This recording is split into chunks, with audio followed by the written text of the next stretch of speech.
வணக்கம் நண்பர்களே.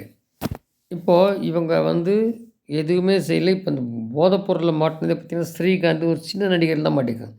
பெரிய உச்ச நடிகர்லாம் இருக்குன்றாங்க. அதெல்லாம் காப்பாத்த பார்க்குறாங்கன்ற மாரி கேள்வி.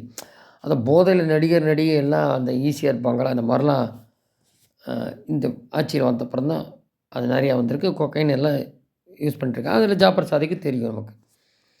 ஆனா, இப்ப சாதாரணமா எந்தவித இது இல்லாம முன்னாடி இருந்த ஹீரோ 1, 2 பேர் மட்டும் மாட்டியிருக்காங்க. பாக்கியெல்லாம் இன்னும் வெளியில வரல. இந்த ஆட்சி அவலாச்சில இது ஒண்ணுன்னு தெரியும். இப்போ கூடி பாருங்க, இவர் ட்ரெயின்ல போறாரு. ட்ரெயின் ஃபேர ஏத்திட்டாங்க அப்படின்னு. அப்போ ட்ரெயின் ஃபேர்னா பஸ் ஃபேர் இவங்க ஏத்துறது இல்லையா? அதான் இப்ப அண்ணாமலை சொல்லியிருக்காரு. சென்னை, வேலூர் இடையேயான தேசிய நெடுஞ்சாலை பணிகள் திமுக அரசின் கையாளாதனத்தால் தாமதமாகிறது. சாலை அமைப்புகள் நிலம் கையகப்படுத்துவதை தொடங்கி சாலை அமைக்க மூலப்பொருள் கிடைப்பது வரை திமுக அரசில் கிடப்பில் போடப்பட்டிருக்கின்றன. இந்த நிலையில் சாலை பயணம் தனக்கு சொகுசா அமையாது என்று தெரிந்து தொடர்ந்து வேலூர் செல்லும் போதெல்லாம் ரயில் பயணம் செய்து கொண்டிருக்கும் முதலமைச்சர் தனது அரசின் கையாளாதனத்தை மறைக்க ரயில் கட்டணம் உயர்வு என்று நாடகம் ஆடுகிறார். இந்த இடத்துல ஒன்று குறிப்பிடணும். இந்த பாமாயில்லாம் ரேஷன் வாங்குறாங்க இல்லைங்களா? அதுக்கும் கூடி ஏதோ 100 கோடிக்கு மேலே வர வேண்டியிருக்கு. 10, 200 கோடிக்குன்னு சொல்லி யாரோ கேஸ் போட்டாங்க. அதுக்கு நீதிபதி ஆனந்த வெங்கடேசன் கேட்டிருக்காரு. ஏன்னா அதெல்லாம் கொடுக்குற அளவுக்கு கூட இங்கே நிதி இல்லையான்னு சொல்லி கவர்மெண்ட்டை இப்போ தள்ளி வச்சிருக்காரு. இப்படி கேவலமாக இருக்குது. அதான் ஊருக்கு முன்னாடி அந்த வேண்டாதெல்லாம் ஃப்ரீபி கொடுத்ததுனால வந்த விஷயங்கள் தான் இதெல்லாம். இப்போது ரயில் கட்டணம் புறநகர் ரயில் டிக்கெட்டு மாதாந்திர பயண அட்டை பெறுவோருக்கு 2ஆம் வகுப்பு பயணிகளுக்கும் கட்டணம் எந்த மாற்றம் இல்லை. தினந்தோறும் தங்கள் அலுவலுக்கு புறநகர் ரயில் பயணம் செய்யும் பயணிகளுக்கு கட்டணம் உயர்வு கிடையாது. தொலைதூர ரயிலில் குளிர்சாதன வசதி கொண்ட பெட்டிகளுக்கு கிலோமீட்டருக்கு 2 பைசா. குளிர்சாதன வசதியற்ற எக்ஸ்பிரஸுக்கு 1 பைசா அப்படின்னு. மேலும் 500 கிலோமீட்டருக்கு அதிகமான கிலோமீட்டருக்கு 0.5 பைசா, 50 காசு மாதிரி 0.5 பைசா. ஆட்சிக்கு 4 ஆண்டில் பால் விலை, மின்சார கட்டணம், குடிநீர் கட்டணம், சொத்து வரி, பத்திரப்பதிவு என அனைத்து துறையிலும் பல மடங்கு கட்டணத்தை உயர்த்தி விட்டு வருஷம் வேறு 6% ஏற்ற சொல்லியிருக்கானுங்க. 1 பைசா 2 பைசா ரயில் கட்டணம் உயர்வுக்கு நீலி கண்ணீர் வடிக்கிறார் ஸ்டாலின்.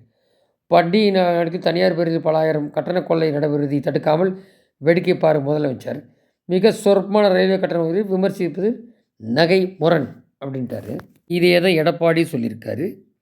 அதாவது கட்டண உயர்வு பைசா கட்டணம் தான் இருக்குது, உடனே இவர் களவாடப்பட்டிருக்குன்னு சொல்கிறாரு. நீங்கள் 4 வருஷமாக எல்லாம் ஏற்றிட்டு களவாடிட்டுருக்கீங்க, சாத்தான் வேதம் ஓது போல் இருக்குதுன்னு சொல்லிட்டார் ஒன்று. அப்புறம் இப்போ முருகர் மாநாடு போட்டோன்னே கிளி கதியும் போச்சு. அமித்ஷா பேட்டி கொடுத்துருக்க கூட்டணி ஆட்சி தான் வரும்னு. உடனே இவங்க தூத்துக்குடியில் எதோ நடத்துகிறேன், அதை பண்ணுறேன், மறுபடியும் இங்கே முருகர் மாநாடு பழனி நடத்துகிறேன். நீ எந்த மத சார்புலனா பண்ணக்கூடாது. அப்போ நீ பயம் இருக்கு உனக்கு. அதான் உண்மை வெளிப்படுது.